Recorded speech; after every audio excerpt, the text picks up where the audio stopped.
Սիրելի ունգընտիրներ, բարի երեկո բանացայն են։ Ահավաստիկ դարձյալ չորեքշաբթի է եւ ձեր բոլորին կողմէ սպասված թիմանագար հայդակրին ժամն է։ Ամեն չորեքշաբթի թիմանագար հաղորդաշարով մենք կհանդիպենք միաստապար զանոթանալու եւ բացահայտելու այնպիսի անձնավորություններ, որոնց կյանքը մեզ կսորվեցնե հաղթահարել դժվարություններ եւ գերդել հաջողություն։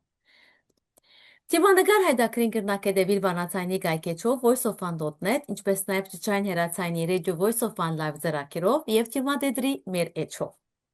Հարկելիներ, այսօր մեր հաղորդաշարին հյուրն է Հայաստանի ազգային ժողովի Հայաստան խմբակցության պատգամավոր Հոհիտա բյուրոյի անդամ, մտավորական, գրականության հասարակական և քաղաքական կյանքի աշխույժ գործիչ Լիլիթ Քալստյան։ Ան ավելի քան 30 տարի նվիրումով աշխատած է գրթության, մշակույթի եւ գրականության բռնակավարներու մեջ, դառնալով մեր ժամանակի կարևոր թեմքերեն մեկը։ Այս զրույցով պիտի փորձենք ավելի մոդեն ճանչնալ ոչ միայն անոր մասնակիտական գործունեությունը, այլև այն մարդը, գինը, որում մանկության հիշողությունները, ներքին համոզումները եւ մտածողության աշխարհը կձևավորեն այսօրվան Լիլիթ Քալստյանը։ Բարի եկած եք Լիլիթ Քալստյան։ Բարի օր սիրելի շողիկ, Ինչպես եք։ Շնորհակալություն, շատ լավ, իհարկե Հայաստանից նկատի ունենալով այն իրականությունը, ինչի մեջ ապրում ենք, շատ լավ բառը կարող է այսպես ճոխ թվալ, բայց ամեն անգամ երբ որ Բեյրութի հետ պիտի կապ ունենամ եւ հնարավորություն իմ սիրելի հայրենակիցների հետ հաղորդակից դառնալու, այսպես մի լրացուցիչ խանդավառություն եմ ապրում, որովհետեւ ինձ համար Լիբանանը եւ Բեյրութը շատ հարազատ վայր է, հարազատ քաղաք։ Դուք ալ մեզի համար հարազատ անձնավորություն եք։ Շնորհակալություն։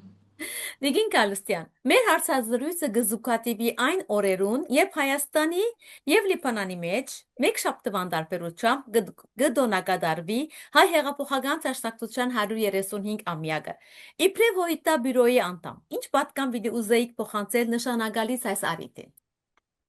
Շնորհակալություն, շատ ճիշտ նկատեցիք, ճիշտ կարծես 3 առաջին օրը, շաբաթօրը դեկտեմբերի 6-ին շատ մեծ հանդիսությամբ նշեցինք Դաշնակցության 135-ամյակը,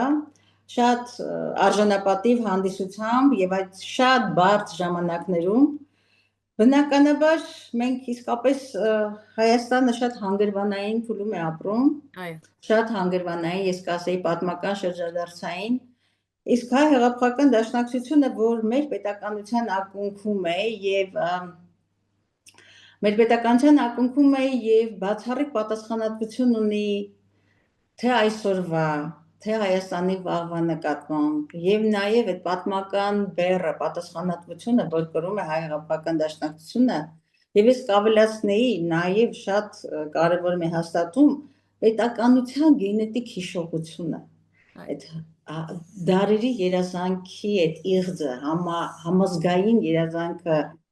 իրականություն դարձած իբրև քաղաքական ուժ, բնականաբար մենք աներևակայելի տագնապներ ենք ապրում այսօրվա Հայաստանով, նույն ժամանակ պատասխանատվություն շրջելու եւ բեկելու այս ընթացքը։ Բնականաբար 135-ամյակը հանդիսություն լինելուց անդին նաեւ հաշվետվությունն է, նախ եւ առաջ հաշվետվություն է մեր սիրելի ընկերներին, բայց նախ եւ առաջ հայ ժողովրդին եւ նաեւ նոր հանձնառությունների մեկնարկ։ Իսկ այդ բոլոր հանձնառությունները բնականաբար կապված են Հայաստանի պետականության ապագայի հետ են կապված դրանք եւ ոչ միայն Հայաստանի, այլև Հայաստան եւ Սփյուռք ամբողջականության, մեր պետականության լինելիության, մեր ինքնության պահպանման, մեր ամենակարևորը մեր արժանապատվության պահպանման։ Մի խոսքով շատ հրաշալի ուղերձներ եղան եւ խոսեցին թե Հայաստանի Գերագույն մարմնի ներկայացուցիչ Իշխան Սաղաթելյանը, որը ներկայացեց առաջիկա ժամանակաշրջանի համար մեր հիմնական քաղաքական ուղերձները, հանձնառությունները եւ Հոհիտա բյուրոյի անդամ ընկեր Հակոբ Բագրատունին, որը ավելի շատ անդրադարձավ դաշնակցության աշխարհասփյուռ տարողության եւ հանձնառությունների այդ համատեքստը ներկայացրեց։ Մի խոսքով ուղերձները եւ այն արձագանքները, որ մենք այս ուղերձից ստանում ենք, այս 2 օրը ստանում ենք այդ արձագանքները, այդ բոլոր ուղերձները արձագանքները ավելի շուտ խոսում են այն մասին, որ մեր ուղերձները տեղ են հասել եւ մեզ այս պահին ներազգային համազգային համախմբվածությամբ իրավիճակը փոխելու եւ մեր վճռական խոսքը ասելու նոր հանգրվանում ենք եւ ես ուզում եմ հավատալ, որ մենք կհաջողենք եւ մեր հաջողության մեծ ագույն գաղտնիքներից մեկը նաեւ մեր համաշխարհային կառույցի, մեր աշխարհասփյուր կառույցի այսպես սևեռուն պայքարի ոգով Հայաստանի պետականության եւ մեր իղձերի իրականացման ճանապարհին միասնականությունն է։ Այո։ Դիգին Լիլիթ, որքան գիտենք, հոհիտա բիրոներու պատմության մեջ շատ հազվադեպ եղած է, չսելու համար գրեթե եղած չէ գնոջական ներկայությունը։ Դուք նախընթաց ստեղծած եք ինչ-որ ցուցանիշ կանտիսանա ձեր հատուկ կարողություններուն, քաղաքական, հարաբերական, գազագերբական եւ մտավորական։ Այդ բոլորը ինչպես կհաշտեցնեն ձեր առօրյա կյանքին եւ բարդավորություններուն հետ։ Սիրելի շողիկ, իհարկե աներևակայելի պատասխանատվություն գիտակցելով, թե ինձանից առաջ հայ քաղաքական դաշնակցության բյուրոյի կազմում ինչ մեծեր, ինչ երախտավորներ, ինչ ազգային, հասարակական, հանրային, պետական գործիչներ են եղել բյուրոյի կազմում եւ հիմա լինել բյուրոյի 11 անդամներից մեկը, հավատացեք, որ ոչ պատասխանատվություն բառը երևի չի նկարագրում այն ամբողջ զգացումը, որ ես ունեմ, որովհետև իմ թիկունքում 135-ամյա պատմություն է եւ նաեւ աներևակայելի մարտահրավերներ։ Բայց եթե իմ ընկերները ինձ վստահել են, հավատացել են, ուրեմն ես պարտավոր եմ ավելին, նույնիսկ անկարելին անել, նախ եւ առաջ արդարացնելու իմ ընկերների վստահությունը։ Եվ երկրորդը նորից եմ շարունակ կրկնում այն միտքը, որ մենք այնքան հանգրվանային պատմական շրջադարձային մի փուլում ենք ապրում եւ այս օրերին դաշնակցության ողջ ընտանիքի պատասխանատվությունն է բացառիկ։ Պատասխանատվությունը, հանձնառությունը, առաքելությունը, մարտահրավերներ, ինչպես ասացի, եւ ում պիտի անկարելին անել եւ հավատացեք, որ սրանք դատարկ խոսքեր չեն, նույնիսկ զոհաբերության աստիճան։ Ամեն ինչ անել, որտեղ հայրենիքից ու պետականությունից թանկ ոչինչ չկա եւ հենց այս երկու արժեքների նվիրումով է ծնունդ առել դաշնակցությունը, ուրեմն ոչ միայն ես կարծում եմ մեր բյուրոյի յուրաքանչյուր անդամը, դաշնակցության կառույցի յուրաքանչյուր անդամը այս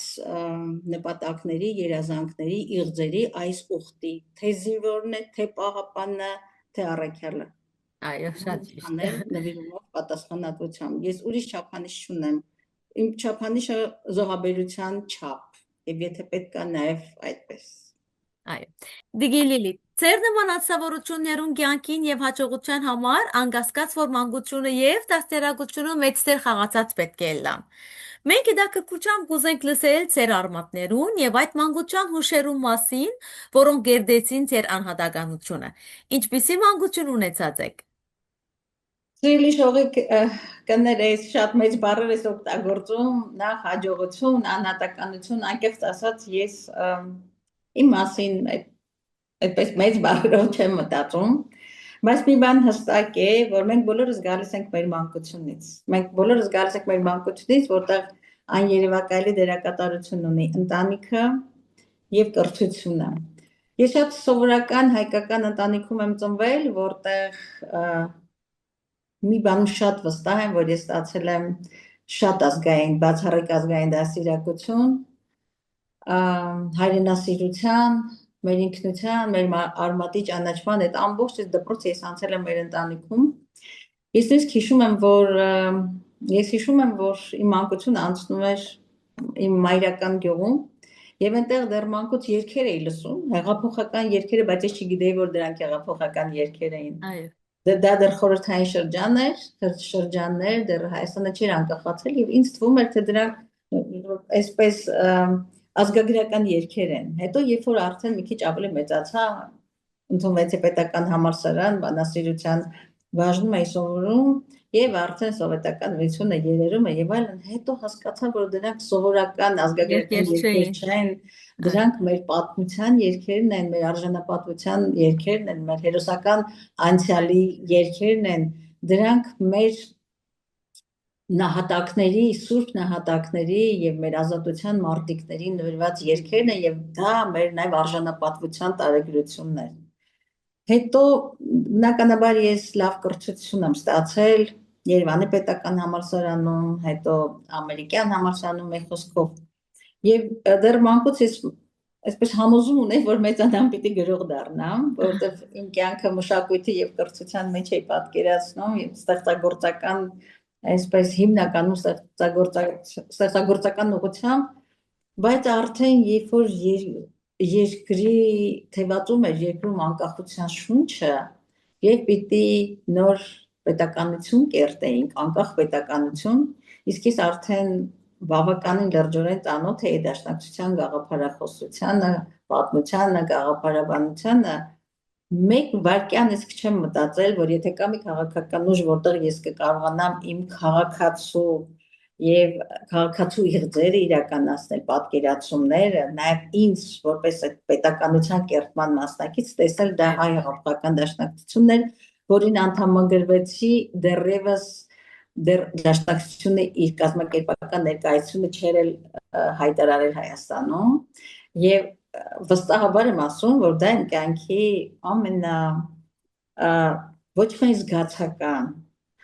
այլև ամենա իմաստուն ընտրություններ, որովհետեւ ես հիմա բացարձակապես չեմ պատկերացնում, թե ինչ ընթացք պիտի ունենար այս ամենը, եթե ես դաշնակցությունը չընտրեի, որպես իմ համար թե վահան, թե հենարան, թե զենք, թե իրացման դաշտ եւ ծառայության դաշտ ամենակարևորը։ Իհարկե դա չխանգարեց, որ նաեւ իմ այդ մշակութային ջիղը չեմ մոռացել երբեք եւ ես շատ եմ ասում, շատ եմ կրկնում այդ մասին, ինչպես մայրը կսիրեր իր երկու զավակներին, ես այդպես վերաբերում եմ, այդպես նվիրում եմ թե քաղաքականությանը եւ թե մշակույթին։ Շատ ճիշտ եք։ Իսկ կրնանք ասել, որ այն արժեքները, որոնք դուք ժառանգեցիք ձեր ծնողներեն, անոնք էին, որ ցեզի միջև այսօր ուղեգից դարձան եւ ձեր որոշումներու եւ ընտրություններու մեջ այս թվով վերաբերմունքի մեծ նպաստեցին։ Վստահաբար ընտանիքը, ծնողները, բայց նաեւ պիտի չմոռանալ բացառիկ օրինակները, մեր նվիրալների, որոնց մասին ես հիշեցի, գաղափարախոսությունները, կրթությունը, եւ երբ որ դրանք մեր ինքնության անխախտ բաժիններն են, ինչպես եւ հայ առաքելական եկեղեցին, մեր հերոսական անցյալը, գաղափարախոսությունը,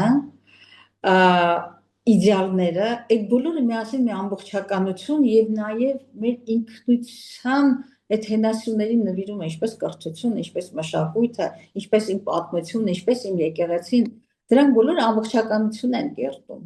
որտեղ բացառիկ դերակատարություն ունի բնականաբար ընտանիքը եւ միջավայրը եւ ժամանակը, եւ գիտեք, ես ինձ շատ բախտավոր կամ երջանիկ եմ համարում, որովհետեւ այս անցնող թույլ տվեք ասել 35 տարիներին իբր դաշնակցական, ինչպես ասացի, ես դաշնակցության անդամագրվեցի դեռ երբ որ կուսակցությունը Հայաստանում հայտարարված չէր, եւ ես բախտավորություն եմ ունեցել անցնող այս 35 տարիներին դաշնակցության եւ մեր ժողովրդի մեծերի հետ շփվել։ Հրաչ Տասնապետյանը, Երվանդ Փամբուկյանը, Սոս Սարգսյանը, Վահան Հովհաննիսյանը, Ռազմիկ Դավոյանը, Ռուբեն Հովսեփյանը, իրենք իմ ընկերներն են եղել։ Ես մեծացել եմ այդ մթնոլորտում, ես հասունացել եմ այդ մթնոլորտում, ես սովորել եմ այդ մթնոլորտում, ինչի համար բացառիկ երախտապարտ են եւ այդ մտավորական ազգային պետական քաղաքական գործիչների այս ամբողջ փաղանգը, այս որ դուք շրջապատված եք արդեն իրեն։ Այո, դա ինձ բացառիկ լավ իմաստով ինձ մեծացրել է, ամեն իմաստով, մտածելու, աշխարհայացքի, նվիրումի, ես իսկապես երջանիկ եմ այդ իմաստով եւ նաեւ գիտեք երկար տարիներ ծառայել եմ համազգայինին եւ նաեւ բարեբախտություն եմ ունեցել նաեւ համազգայինի ճանապարհով սփյուռքահայ մտավորականությանը ճանաչել։ Այո։ Ընկերանալ Պողոս Սնապյանին, Օշականին, Վահե Օշականին բնականաբար նկատի ունեմ, մեր շատ սիրելի մեր ընկերներին, որոնք ինքան են հարստացրել եւ այդ բարեբախտությունը ես երբեք չպիտի ուրանամ, որտեղ դրանք շերտեր են։ Դրանք շերտեր են։ Յուրաքանչյուր հանգրվանի կյանքի Այո, յուրաքանչյուր հանգրվանի եւ դրանք իմ հետ են։ աննոտարելի են եւ դրանք բոլորը այնքան թանկ ջերմ շերտեր են իմ մեջ լցրել, որոնք այդ ձևավորում են իմ անհատականությունը։ Իսկ եթե կանք այն քիրքին կամ այն հեղինակին, որ առաջին անգամ ձեր մեջ արտնցուց լեզվի եւ քրագանության հանդեպ սերը, ուր գրնակ ընտրել կամ որ քիրքին կամ որ հեղինակի մեջ գրնակ գտնալ Լիլիթին աբակա այս քրագանության հանդեպ սերը։ Ես սովորել եմ Երեշե Չարենցի անվան դպրոցում։ Այո։ Հավանաբար իմ հայրենակիցները գիտեն այդ կենտրոնական փողոց ու մեր դպրոց, որ մտնում ենք մեր դպրոց, երկու մեծերը կային, դա բնականաբար Երեշե Չարենցը, Մաշտոցը եւ ճանաչել զիմաստություն եւ սխրատս բանս հանճարով մեր սուրբ գրքի առաջին հայերեն թարգմանությունը։ Եվ գիտեք ինչ, առաջին անգամ երբ Վիլյամ Սարոյանը երբ որ գալիս եկել էր Հայաստան, ես շատ փոքր դպրոցականն էի հիշում եմ, եւ այցելեց մեր դպրոց, որովհետեւ ինքը Արմենիա հյուրանոցում էր իջել, եւ մեր դպրոցը այսպես օրինակելի դպրոց էր, եւ մինչեւ հիմա ինձ տպավորեց Վիլյամ Սարոյանի աշակերտներից տարել էին, այնպես միգուցե չգիտեմ, երրորդ դասարանում պիտի լինեի, առաջին անգամ դա լսել էի Վիլյամ Սարոյանի մասին, ինչքան էլ փոքր էի, բայց լսել էի եւ մեր ուսուցիչներն ասել են, որ շուտով հայ մեծը պիտի գա, Վիլյամ Սարոյանը եկավ մեր դպրոց եւ մի տեսակ այնքան սիմվոլիկ, այնքան դաջվեց մտքիս մեջ գրականությունը, մեծությունը, համաշխարհայնությունը եւ մի կողմից Չարենցը, Եղեշե Չարենցը, որտեղ Եղեշե Չարենցի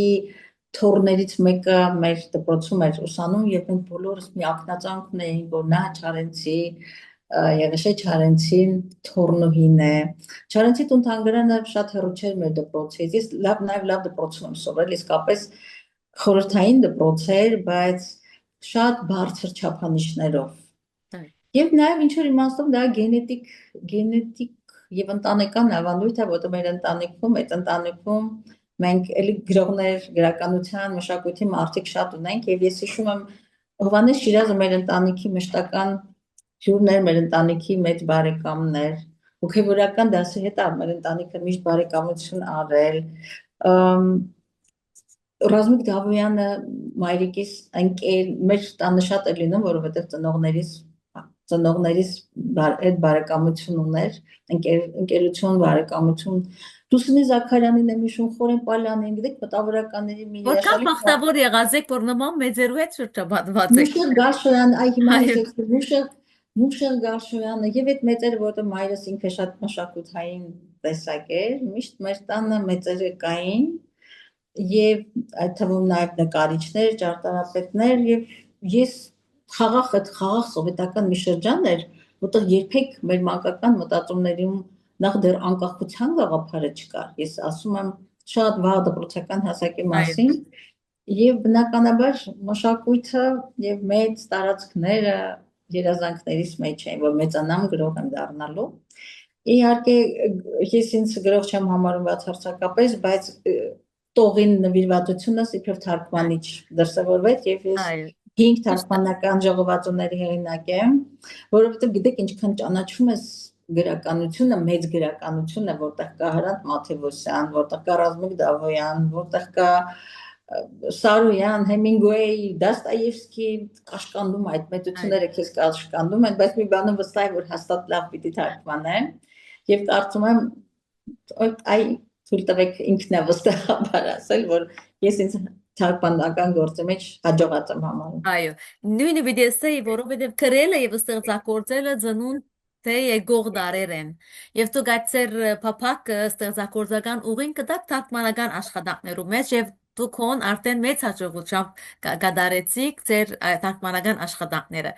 այս թարգմանական աշխատանքները նույնպես արիտ կստեղծեն որպեսզի թարգմանիչը գարտա եւ ծանոթանա բազմապիսի անձնավորություններու որոնք իր թեմ կփանան գիտության լայն թաշտպան ձեր բարակային եղած է թարգմանությունը որ փոխած է ձեր մտածելակերպը Գիտեք, առաջին գործը, որ թարգմանել եմ, ես հիշում եմ Էրնեստ Հեմինգուեյի Ֆրանսիս Մաքոմբերի կարճատև երջանկությունը, ես դեռ ուսանող էի, Այո, ուսանող էի եւ այդ ժամանակ եւ շատերը կհիշեն, որ կար Գարուն հանդեսը, որը միակ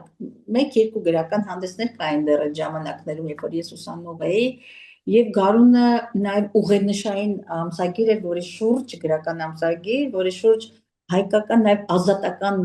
ազատ միտքն էր ձևավորվում, ազատ ստեղծագործական միտքը։ Եվ երբ որ կարդացի այդ ստեղծագործությունը, մտածեցի, չէ, ես ապետի թարգմանեմ, բայց մինչ այդ փորձել էի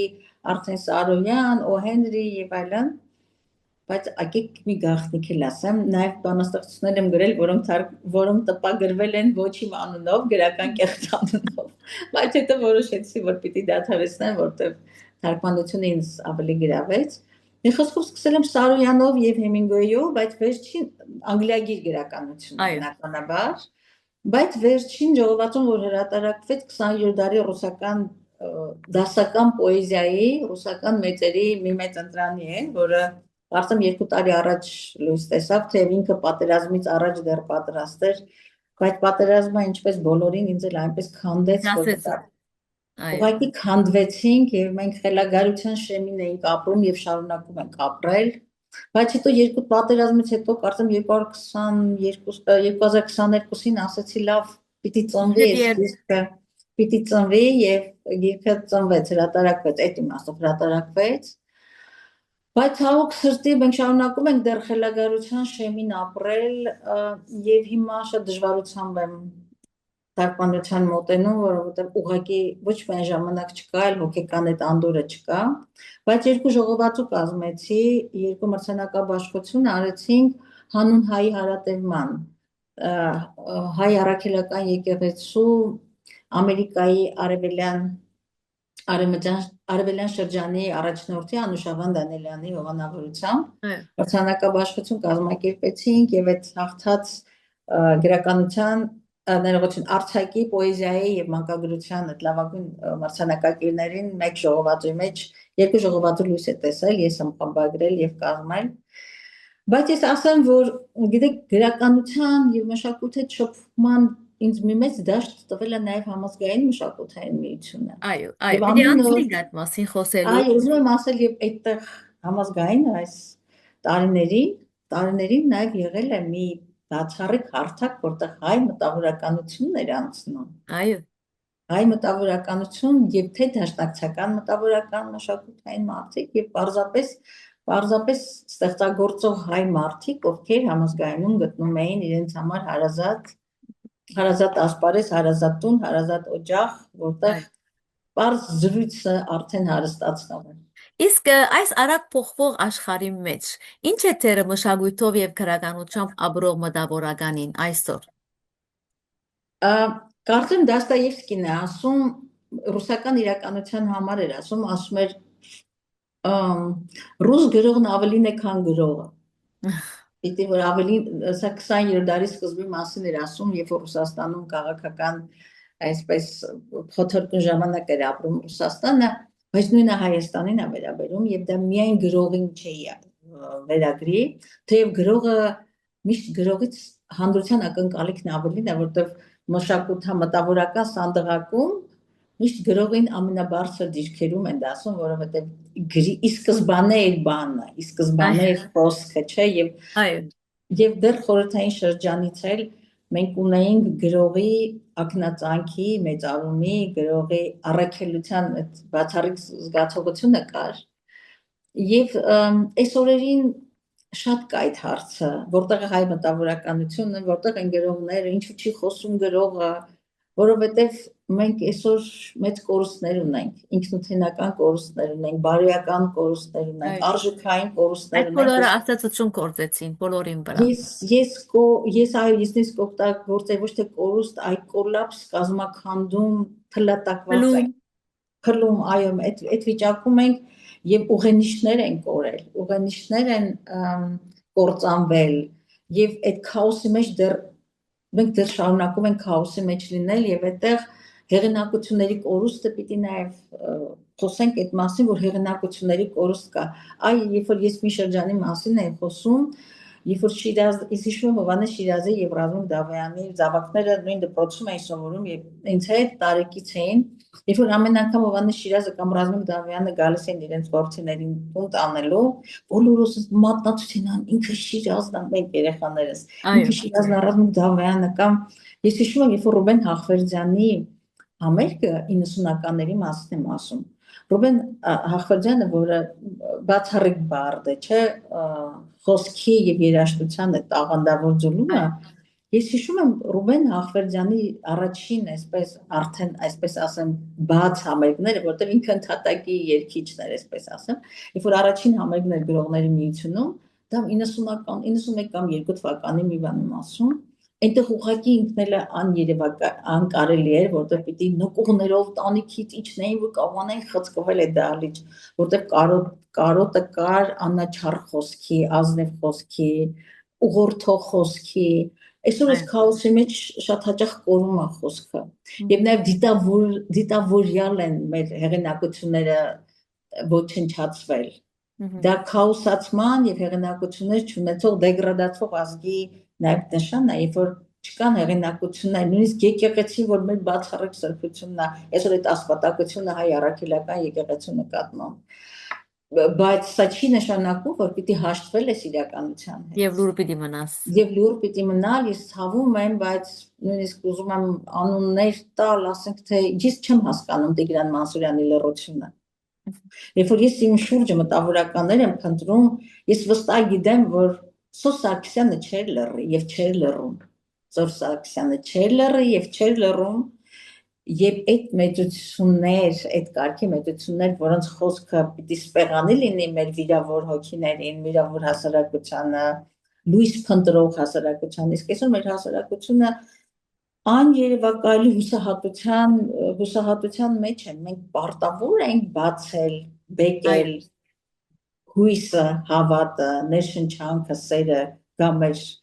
մեր իրականություն, այնքան պակաս կա սիրո, հույսի, հավատի եւ պարտությունները վավերական են դարձնում ամեն օր եւ դա թշնամու ձեռագիր է, չի կարելի ժողովրդին այսքան նվաստացնել։ Եվ ուրեմն այստեղ բացառիկ անելիք ունի նախ եւ առաջ կրթությունն ու մշակույթը մեր հոգեմաքրումի եւ հոգենորոգման կարևորագույն զենքերն են։ Իզուր չեն, որ մեր մեծեր Աղբալյանն ու Շանթը այս փսորած, մոլորված, քաոսացած ժողովրդին Առաջին անգամ ուզեցին ծնեցին, ծնունդ տվեցին համազգայինին, որտեղ գիտեին, որ ազգի կազմակերպման, քաղաքական եւ մտավոր կազմակերպման, քաղաքակրթական եւ քաղաքական կազմակերպման կարևորագույն զենքը կրթությունն ու գրականությունն ու մշակույթն են, չկա ավելի, սա ապացուցելու կարիք չունի, ես այնքան աքսիոմատիկ ճշմարտությունների մասին եմ խոսում։ Իսկ դիգին լիդիտ, քանի որ սկսանք խոսել համազգայինի մասին, դուք երկար տարիներ ղեկավարած եք համազգային հայ գրթականի մշակութային միության հիմնադրամը եւ Հայաստանի գրասենյակը։ Ինչ էր ձեզի համար համազգայինը եւ ինչ կհիշեք այդ օրերեն եւ ստանցնեցիք դուք համազգայինի այս մեծ բարդականությունը։ Մեկ բառով ասեմ, համազգայինը տուն էր, հարազատ տուն, օջախ, համազգայինը իմն էր, ես հիշում եմ, երբ որ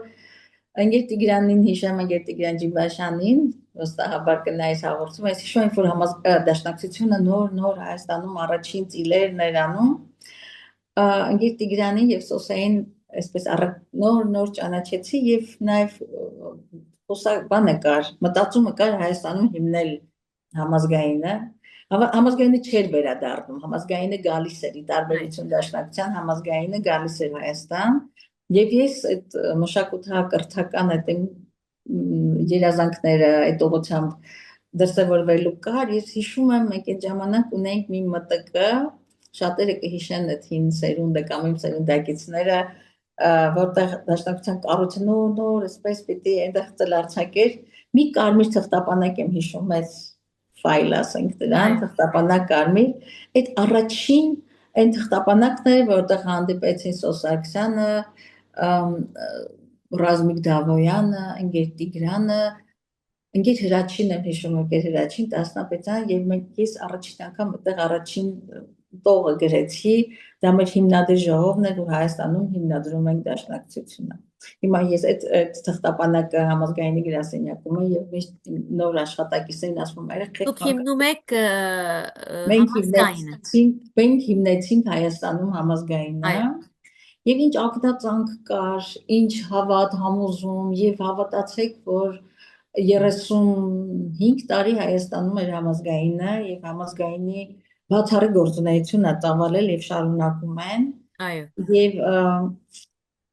մենք սնվել ենք եւ սննել ենք։ Ես հոգեվոր համազգայինով։ այո, հոգեվոր մշակութային կամուրջի բացառիկ դերակատարություն Հայաստանը մշակութային երեսով բացել Սփյուռքին, իհարկե ես այդպես մեծ բառը չեմ ասել, թե Սփյուռքը չէր ճանաչում Հայաստանը կամ նրա մշակույթը, բայց մենք, տեսեք, Պուշկինը թարգմանիչների մասին ասում էր, թարգմանիչները քաղաքակրթության փոստատար ձիերն են թարգմանիչների համար։ Այո, Այս համազգայինի համար պիտի ասեմ, որ համազգայինը այդ կամուրջի լավագույն ծառան էր։ Սփյուռքի վարագույրները բացել Հայաստանի համար եւ հակառակը եւ այս տարիների 35 ես 26 տարի համազգայինում էի եւ այդ տարիներին հրաշալի առիթներ ենք ունեցել թե Սփյուռքի բարձր մտավորականների, ստեղծագործողների ներկայացնելու Հայաստանում, մասնակցելու բոլոր հնարավոր Հայաստան Սփյուռք փառատոններին, այո, արժանապատիվ ներկայացնելու համազգայինը գրեթե բոլոր խմբերը Լիբանանից տասնյակներ սիրելի ժողովուրդ ներառյալ եղել եք Հայաստանում եւ Վարանդան եմ հիշում, ցուցահանդեսներն եմ հիշում, գրքի տոներն եմ հիշում։ Ես որ հիշում ինչ բեղուն գործունեություն են կարել Կանադայից Գալուստ Պապիկյանին եմ հիշում ցուցահանդեսները մեր թե Լիբանանի, թե Սիրիայի, թե Լոս Անջելեսի համազգայինի բարախմբերը, թատերախմբերը, Արգենտինայից թատերախումբ, Գասպարի Պեկյան թատերախումբը եկավ եւ Լիբանանին նույնպես հրաշալի էր, որտեվ այդ մեր զարկերակը լեցուն էր պահում։ Մեր զարկերակը լեցուն էր պահում եւ այդ ողջավորությունը մեր հաղթանակի տարիներն էին։ Հայ հաղթանակի, հայոց հաղթանակի, Արցախյան պատերազմի, մեր Արցախյան պատերազմում արձանագրած մեր հաջողությունների, մեր անկախության, մեր եռամիասնության Հայաստան-Արցախ Սփյուռք եռամիասնության այդ որ հիմա հերբից ես ավելի եմ գնահատում այդ օրերին դու այդ օրերի մեծ աշխատանքը։ Մեծ աշխատանքը դու չես զգում դրա մեծությունը եւ կարեւորությունը ավելի շատ ես կշեշտեի դու այդ կարեւորությունը հիմա այս կորուստների հետադարձ հայացքով որ նայում ես մի կողմից պարտանում ես թե ինչ կարևոր գործ են կարել, բայց հիմա նորից ինչ նոր անապատացման մի շրջան է կապում, որը անպայման պիտի ոտքի կանգնեցնել, անպայման եւ Հայաստանը նաեւ Սփյուռքը ճանաչեց, որ ոնց Սփյուռքը այսքան բաբախուն զարգերակ ունի եւ ես հիշում եմ շատ հայաստանցիներ մտավորականներ, ինչու՞ չէ, հասարակական քաղաքական գործիչներ, երբ որ Լիբանանից վերադառնում էին կամ Հալեպից, ուղղակի այսպես մի ապշանք ունեն, ոնց դաշնակցության կառույցները, համազգայինը, հոմենտմենը, հոմը, այս ինչ զորավոր է, այս ինչ նվիրումի տեսակ է, մենք նաև գիտեք, սովորելու բան շատ ուներ Հայաստանը, սովորելու շատ բան, որովհետև այդ բարեսիրությունը, նվիրումը, առաքելությունը, ծառայությունը, մենք այն ամենից սովետահայ մի իրականությունից էինք անցել եւ ուրիշ արժեքների, ուրիշ չափանիշների, ուրիշ աշխատավոճի, ուրիշ մտածումի եւ նաեւ արևմտահայության եւ արևելահայության խնդիրը մերձեցնելու դա էլ շատ կարևոր առաքելություն։ Անշուշտ։ Եվ նաեւ լեզվի, տեսեք արևմտահայերենը մեր ինքնության, մեր ժառանգության կարևորագույն մի հարստություն, նույնը արևելահայերենը գիտեք որքան հարստանում էր այս տարիներին շարունակում է հարստանալ արևմտահայերենից եւ արևմտահայերենը արևելահայերենից։ Մի խոսքով շատ բաբախուն զարգերակ ենք ունեցել այդ տարիներին Եվ ես չեմ ուզում հանկարծ վատատեսական այսպես մտքեր տարածել, որտեղ ես համոզված եմ մեր վերընձյուղմանա, այո, մենք անգերվակալի ծանր ժամանակներ ենք ապրում, կոլապսի ժամանակներ, բայց ես վստահ եմ, որ ազգային միասնությամբ մենք կարող ենք կասեցնել, կարող ենք բեկել եւ ամենակարևորը այս քաղաքակրթությունների քաոսում, հորձանուտում պահել մեր ինքնությունը մշակույթով կրթությամբ, հայ առաքելական եկեղեցով եւ մեր հասարակական քաղաքական ուժերի, քաղաքական հասարակական ուժերի ազգային մտածողություն ունեցող անհատների մտավորականության ազգային բուրժուազիայի նաև ներդրումով մենք կարող ենք, ես դրան հավատում եմ։ Իսկ դիգիլլիվիտ Ձեզի նման արվեստով եւ քրագանությամբ ապրող անհատականության համար քաղաքական կյանք մուտք գործելը թերևս ոմանց համար զարմանալի գտվի։ Ինչպես եղավ այդ անցումը։ Թեև ըսիք որ դուք ձեր մանկութենեն կամ ավելի առաջ արդեն ունեիք այդ սերը, բայց անցումը ինչպես էր։ Այսինքն այս մշակույթ եւ քաղաքականություն երբեմն իրար կհագասեն։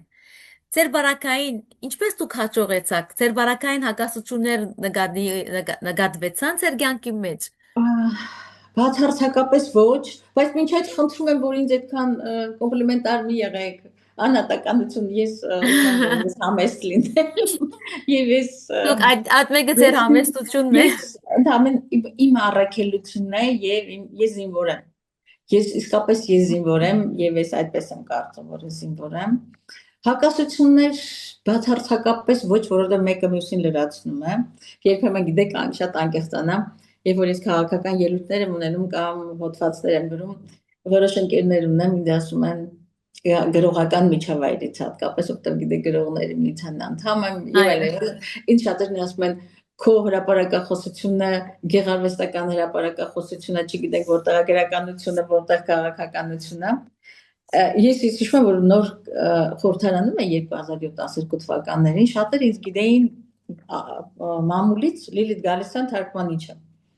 հետո գիտեն մեկ այլ մարդ է Լիլիթ Գալստյան քաղաքականը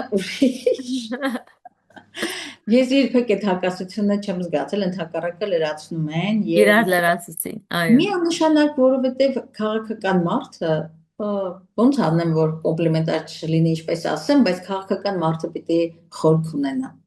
Այսինքն դուք քաղաքականությունը գեղարվեստական օրեն գտիք։ Չէ, այդքան բարձունակ չէ, որովհետեւ մանավանդ մեր օրերին այնքան հեռու է քաղաքականությունը գեղարվեստականությունից բայց քաղաքական մարդը եւ մենք ընդհանրապես մեր Վահան Հովհաննիսյանի ինտելեկտը եւ գեղարվեստական մտածողությունը, որը Մանդիլոն գիրքը հեղինակեց իր կյանքի վերջին տարիներին ցավալիորեն եմ ես բառն ասում վերջինը, բայց Վահան Հովհաննիսյանը նաեւ գրիչի մարդ էր եւ բանը Վահան Հովհաննիսյանը միշտ մեծ սկիհ կար եւ Հայաստանի պատմության թանգարանում այդ սկին գիտեք Վահան Հովհաննիսյանը հնագետ էր եւ մասնակցում էր պեղումների եւ ինքը Կարմիր բլուրի տարածքից արշավախմբի կազմի մեջ մեծ սկիհ էր գտել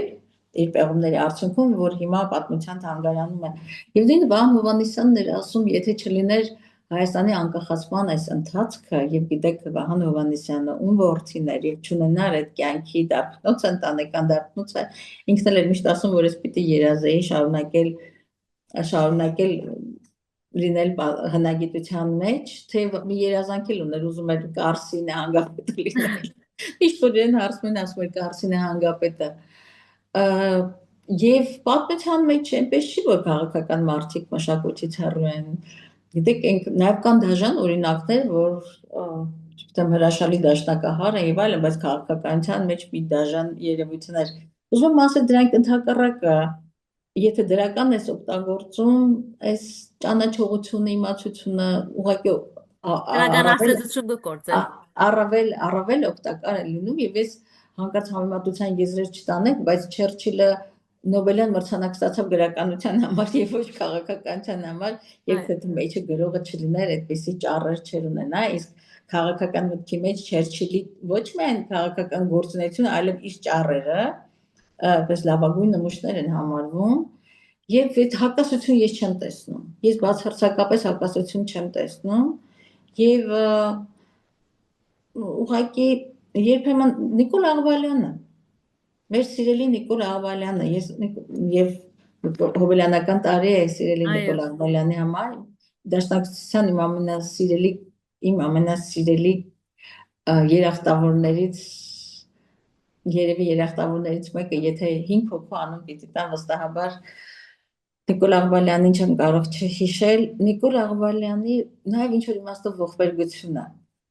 Նիկոլ Աղբալյանը շատ պիտի երազեր, որ մնար գրականության մեջ եւ նրա այդ հոդված տասնյակ հոդվածները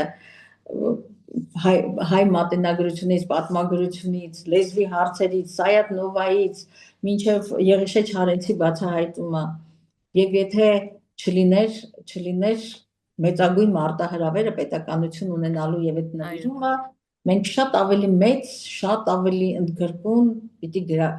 գրականագետ ունենայինք, ընդ որում իր պարագայում ես միշտ Նիկոլ Աղբալյանին համեմատում եմ մեր միջնադարյան, ոչ թե հայ, այլ համաշխարհային միջնադարյան լուսավորիչների, ունիվերսալիստ հանրագիտակների հետ, ինչպեսին Դա Վինչին էր կամ մյուս մեծերը, ովքեր բոլոր ոլորտներից հավասարապես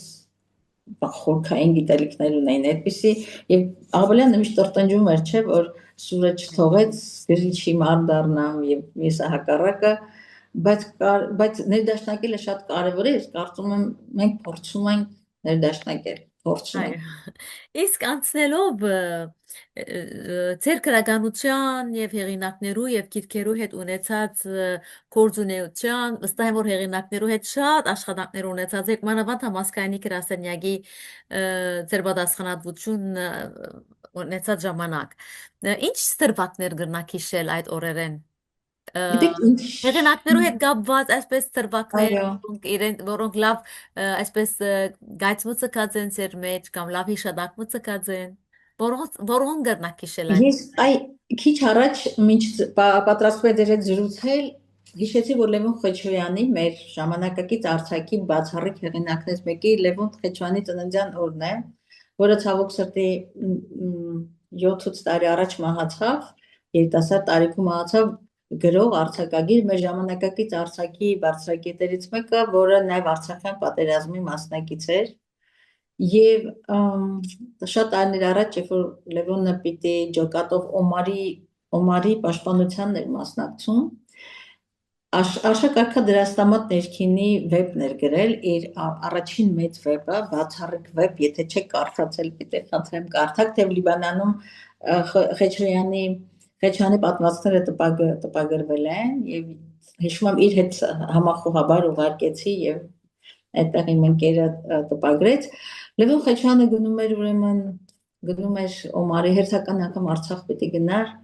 ազատագրական պայքարին մասնակցելու, բերեց ձեռագիրը Արշակ Դրաստամատ ներքին, ասաց լի ուզում եմ որ կարդաս, մատիտով խմբագրի, բայց եթե հանկարծ չվերադառնամ կտաս Հրանտ Մաթեոսյանին։ Հետո ես անդադ տագնապով սպասում եմ Օմարում պաշարում ձմեռը եւ պաշարման մեջ էին ընկել։ Ես ամեն օր տագնապով սպասում եի կգա, չի գա, պատկերացնած այս ապրումները եւ դեռ ձեռագիրը դեռ մոտեսա չեմ տվել Հրանտ Մաթեոսյանին, որովհետեւ եթե տամ իրեն պետք է մտքիս մեջ մտածեի, որ ինքը արդեն չկա, չի ուզում։ Դեռ չի տալիս, որովհետեւ ասում եմ ինքը պիտի գա։ Նստած եմ գրասենյակում, Ռազմիկն էլ ամեր հետ դեռ այդ ժամանակներ, Ռազմիկ Դավյանն էլ կողքի սեղանին, մեկ էլ դուռը բացվեց, մեկը մի ծանր մորիքով ձմեռային հագուստով, անճանաչելի, գրեթե ֆիլմերից հայտնի այդ անտառներից պոկված մեկը, աչքերից ճանաչեցի, որ Լևոնն է։ Ասի վայ, Լևոնն է կար, ասեց հերո չմոտենասին, որովհետև բան ուներ, ինչ ասեմ, հասկանալ է մազերի մեջ ոչիլներ, բան, գիտեք, ինչ պատմություն։ Վերջը հիշում եմ շատ շատերն են գնացել եկել մեր գրասենյակ, ուղղակի անձնական ընկերություն է եղել շատերին։ Ռուբեն Հովսեփյանին ինչպես կարող եմ չհիշել։ Իսկ օտար հեղինակներուն Օտարներից դե ամենապատը Պաուլո Կոելոն ամենաարկածայինը, որովհետև համազգայինի շատ արկածային է, որովհետև համազգայինի ուրեմն Հակոբ Հավատյանը եւ Խաչիկ Մուրադյանը հրատարակել էր համազգայինը Կոելոյի Ալքիմիկոսը եւ թարգմանել էր Խաչիկ Արմենտահայերենի, Կոելոյին հրավիրեցինք Հայաստան մի 7 օր որ ցնցեց Հայաստանը, որովհետեւ իր ներկայությամբ ցնցեց եւ ես միշտ այդ համեմատում եմ որոշ դրվագներ եմ տեսել ինչպես մեծ մարզադահլիճներում Beatles-ի համերգի ժամանակ աղջիկները պատառոտում են իրենց բան, այսպես մի էքստազ վիճակ էր եւ մի 6-7 օր եղանք Կոելյոյի հետ Հայաստանում շրջեցինք, շատ դժվար մարդ էր, ծանր մարդ, այնտեղ իմ թիկունքում գրապահարանում Կոելյոյի գիրքն է, կոչվում Լույսի մարտիկը, կարծում այդպես է կոչվում, ինքը անգլերենով է ինձ նվիրել, վերջին օրը նվիրեց ինձ, գնաց, ասեց որովհետև տենց մի քանի օր միասին ենք, այնտեղ շատ գեղեցիկ մի մակագրություն թողեց եւ միշտ մտածում էի, որ արժեր տարբեր դռներ բացել Կոելյոյի համար, որովհետև ինքը այդ ժամանակ ամենաշատ ընթերցվող հեղինակն էր եւ սյունակ էր վարում եւ այնքան հպարտություն կամ արժանապատվություն կար նաեւ մեր մեջ, որ միջազգային հոսքերում լրահոս լինի կամ գրական հոսքերում Կոելյոն գրի Հայաստանի մասին, հետո գրեց, որովհետև սեպտեմբերն էր, ես հիշում եմ, չէ, հոկտեմբերն էր, եւ թարգմանչած տոնին Օշական գնացինք եւ իրեն զարմացրել էր, որ մենք այն ժողովուրդն ենք, ովքեր թարգմանիչներին սրբադասել են։ Հետո ես բացատրեցի, իրեն սրբադասել ենք, որովհետեւ այսօր հայ թարգմանիչների Մաշտոցի եւ իր աշակերտների Սուրբ գրքի թարգմանությունը օրիգինալի նշանակություն ունի, բնօրինակի նշանակություն ունի եւ այդ առաջին նախադասությունը, ինչպես մեր զրույցը սկսեցինք Սողոմոնի առակներից ճանաչել իմաստություն եւ սխրատ եւ Մաշտոցի գերեզմանը մեզ համար օգտավայր է եւ սրբավայր։ Մի խոսքով այդ բոլորը հասկացավ, ընկալեց, հետո գրեց թարգմանչած տոնի մասը։ Օրինակ այլ երկրներ գնացել էր միտեղից, չգիտեմ, բազայով որսներ գրել, այլտեղից այլ բաներ, չգիտեմ, սրճարաններ եւ այլն, բայց Հայաստանից տարավ ոգեղեն հիշողություն, թարգմանչած տոն, որը մեր ինքնությունն է, մենք այդպիսին ենք։ Մենք այդպիսին ենք եւ եթե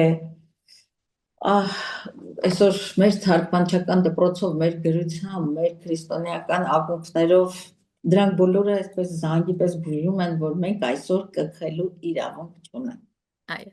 Իսկ Դիգին Կալստյան, ինչ կնշանակի ցեզի համար այսօր ազգային ժողովի պատգամավորը լալ։ Նախ եւ առաջ այդ ամենը անցնում է դաշնակցության միջով։ Հավատացեք, եւ այստեղ ոչ մի կեղծ նոտա չկա, որովհետեւ ես դաշնակցություն հետո ես, որովհետեւ ես գիտեմ, որ այնտեղ եմ հովիդա,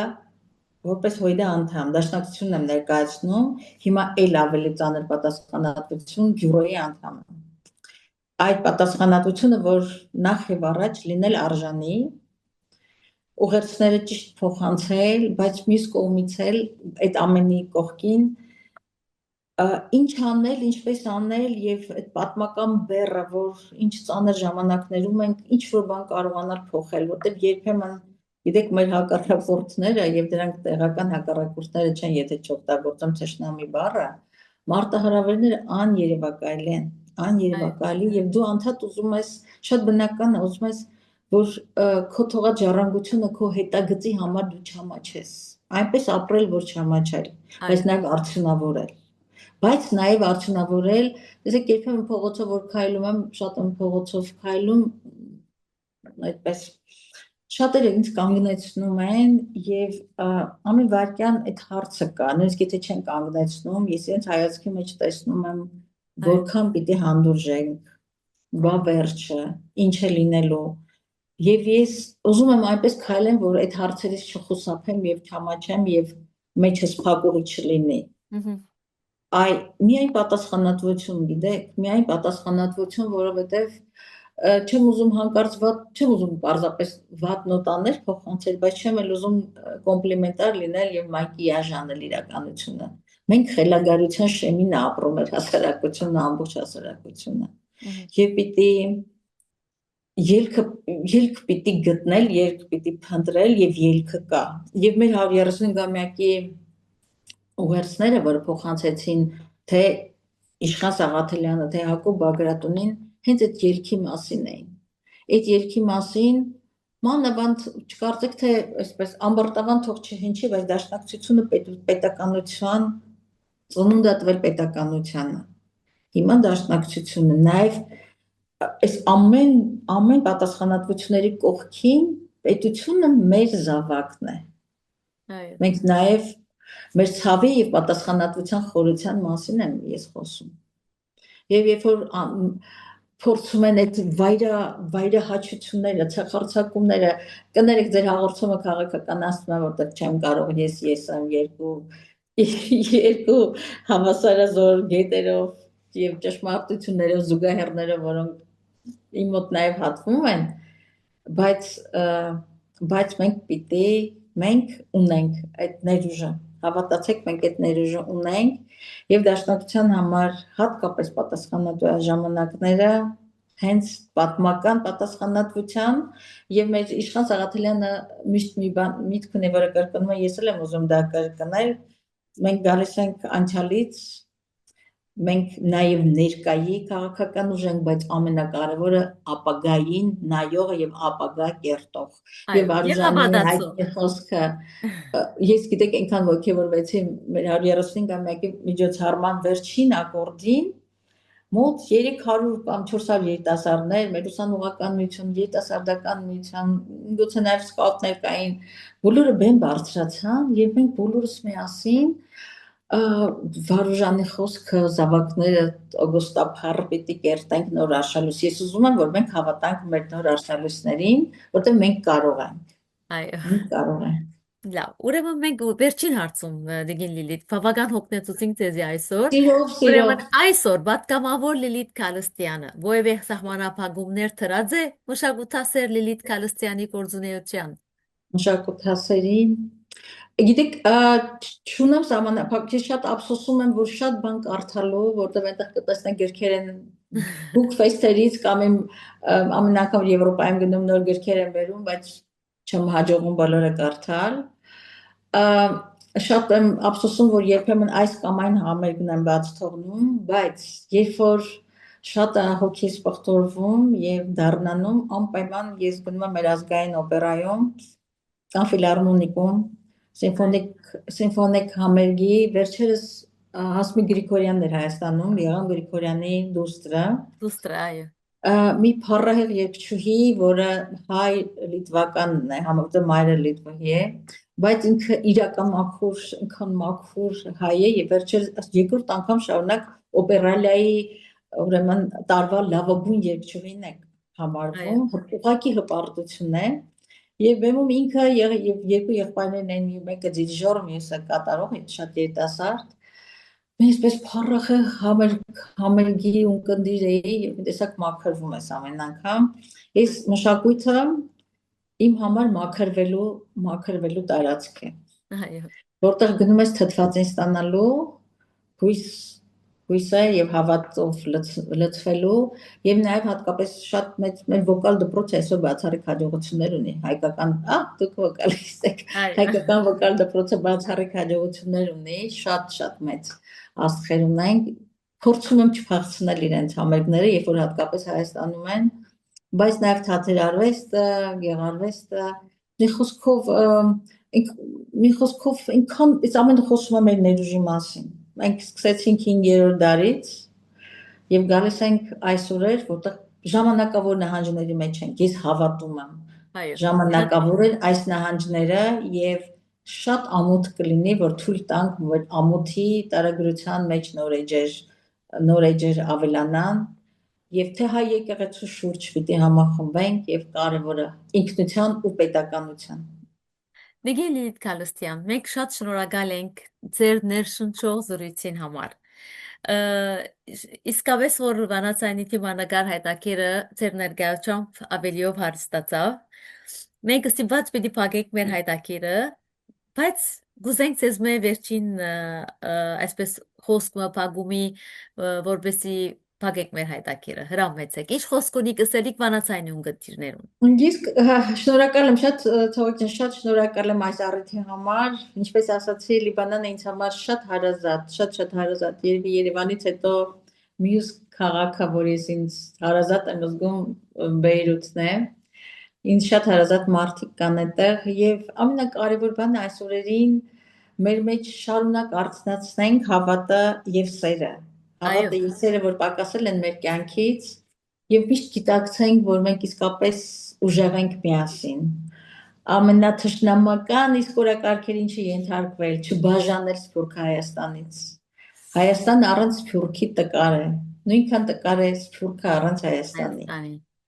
Ես այստեղ ուզում եմ նաև չմոռանալ Արցախահայությանը, նրանք մեր կարիքը ավելի քան ունենք։ Եկեք նորից նվիրումով, սիրով, համոզումով, հավատով մեր ազգային առաքելությանը ծառայենք։ Ես Բեյրութում գիտեմ նվիրյալների, այսօր ապրող իմ ընկերների նվիրյալների, ովքեր այս գաղափարի զինվորներն ու ծառան, միասին եւ սիրով եւ հավատով։ Այո։ Եվ Բեյրութին խաղաղություն, որովհետեւ դուք արդեն վարժվել եք ձեր ցնցումային կյանքին, տագնապներին, գիտեմ դուք էլ եւս մի խաչմերուկում եք անընդհատ բախումային խաչմերուկում, ամենակարևորը ուզում եմ որ Բեյրութն էլ խաղաղ լինի, մեր երկրորդ մշակութային մայրաքաղաքն է ի վերջո Բեյրութը։ Այո։ Դարձյալ շնորհակալ ենք Դիգի Լիլի ձեր այս ներկայացումին համար, ներկա եղաք մեզի հետ եւ մենք շատ ուրախ ենք եւ հուսանք ձեր լավ լուրերը, մեր հաջորդ հանդիպումը ավելի լեցուն կլա, ավելի բարենպաստ պայմաններու տակ Հայաստանի Ես եմ համար։ շնորհակալ եմ շատ։ Հարգելի ունկնդիրներ, այսպեսով կփակենք մեր հետաքրքրական հանդիպումը։ Թիմանկար հայտակիրը այսօր մադիվ ունեցավ հյուրընկալելու Հայաստանի ազգային ժողովի Հայաստան խմբակցության պատգամավոր Հոյտաբյուրոյի անդամ հասարակական եւ քաղաքական գործիչ Տիկին Լիլիթ Քալստյանը։ Շնորհակալություն ձեր ունկնդրության, շնորհակալություն ցայնե հաղորդավարին ձեզի հետեր Շողիկ Թորոսյանը։ Մեր հաջորդ հանդիպումը առաջիկա չորեքշաբթի բացահայտելու նոր անձնավորությունը եւ անոր հաջողության գաղտնիքները։ Ցտեսություն։